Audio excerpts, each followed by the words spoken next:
Yes, नमस्ते भाइयों और बहनों। आप आज फिर से मिल रहे हैं हम कलावती जीजी। कलावती जीजी राम लक्ष्मण गुड लाइफ के लिए पहली बार नहीं आ रही है।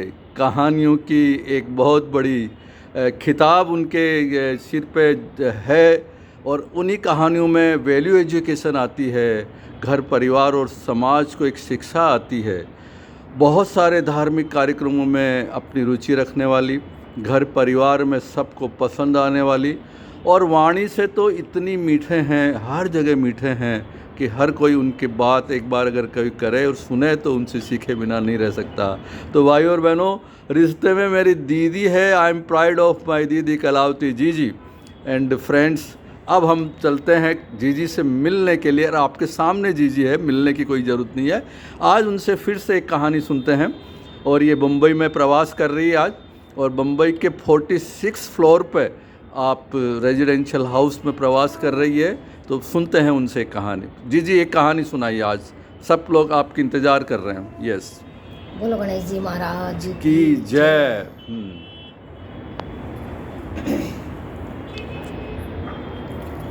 देखो, धन बहुत दुखदाई होता है, ज़्यादा, अति से ज़्यादा बहुत दुखदाई होता है। एक महात्मा जी थे, तो उनके पास में कोई 60 सोने की असरफियाँ इकट्ठी कर ली उन्होंने। कितने? 60 असरफियाँ सोने की इकट्ठी कर ली। अब उनको रखे कहाँ? उनके घर बार भी नहीं है, कुछ रखने का नहीं है उनके पास में, एक जगह स्थायी घर नहीं है उनका। तो उन्होंने क्या किया कि जटा बढ़ाई। अब जटा बढ़ा के उसके अंदर वो गिन्नियाँ रख लेते हैं। जटा क्या? बाल बढ़ाए। Okay okay.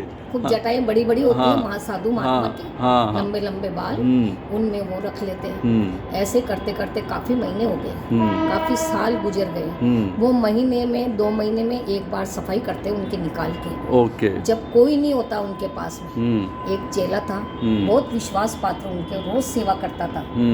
जब वो चेला चले जाता उसके बाद में वो सफाई करते। एक दिन क्या हुआ कि चेला उनकी सेवा करके निकल चुका। ओके। और वापस दोबारा आया, कोई काम याद आ गया उसको। तो उन्होंने सोचा महात्मा जी ने कि चेला तो चला गया, मैं अशरफियाँ निकाल के काफी महीने हो गए, मैं सफाई कर लेता हूँ। अब वो सफाई करने लगे। सफाई करते करते वो चेला आ गया, देख के उसकी आंखें फटी की फटी रह गई। ओ गुरुजी के पास में इतनी असरफियाँ सोने की, गजब, मैंने तो कभी सपने में नहीं सोचा।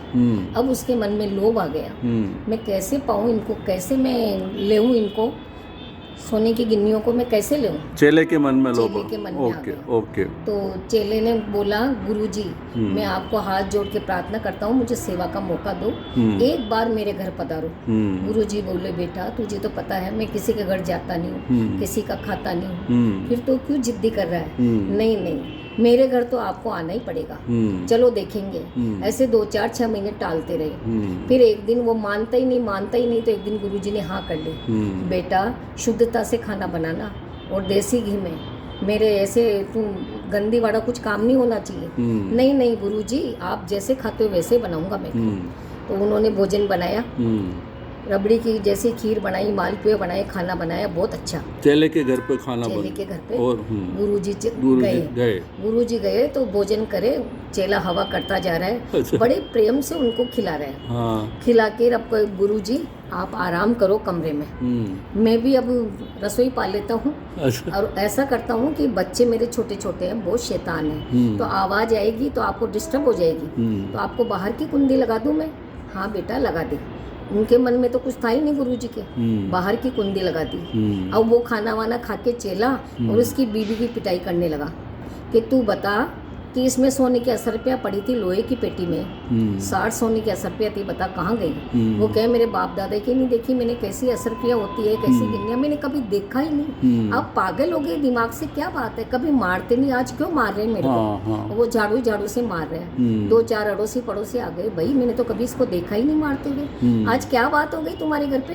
अरे कुछ ही नहीं हुआ, इस पेटी में मैंने 60 सोने की असरफियाँ रखी थी, तो वो मिल नहीं रही है। अरे भाई तुम्हारे घर पे कोई आया था क्या? कौन आया था? पर वो तो बाहर से चले गए, अंदर तो कोई भी नहीं आया। हाँ, एक महात्मा जी जरूर है हमारे घर में, वो अंदर बैठे हैं। अरे भाई, किसी का भरोसा नहीं है आजकल का। अच्छा। महात्मा जी का भरोसा नहीं है। उनको चेक करो, देखा चलो। वो चाहता ही यही था।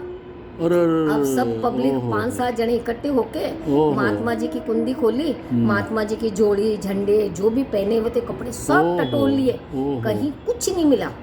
वो जाने लगे तो वो चेला बोला, अरे रुको रुको रुको, इनकी जटा तो देखो आप, बालों में देखो तो सही आप।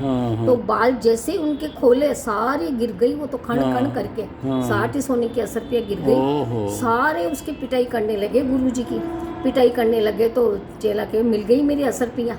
तो फिर गुरुजी फिर जाने लगे घर पे। चेला बोला, गुरुजी अब कब आओगे? अब फिर इकट्ठी करूंगा तब आऊंगा ना। बस यही कहानी।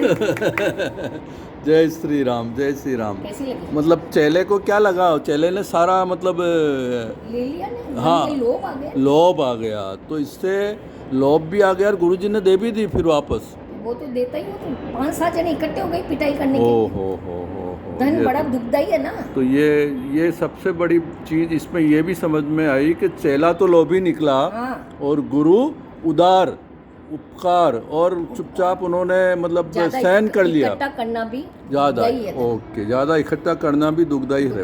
ओके, इस कहानी से ये शिक्षा मिलती है। धन्यवाद कलावती जी।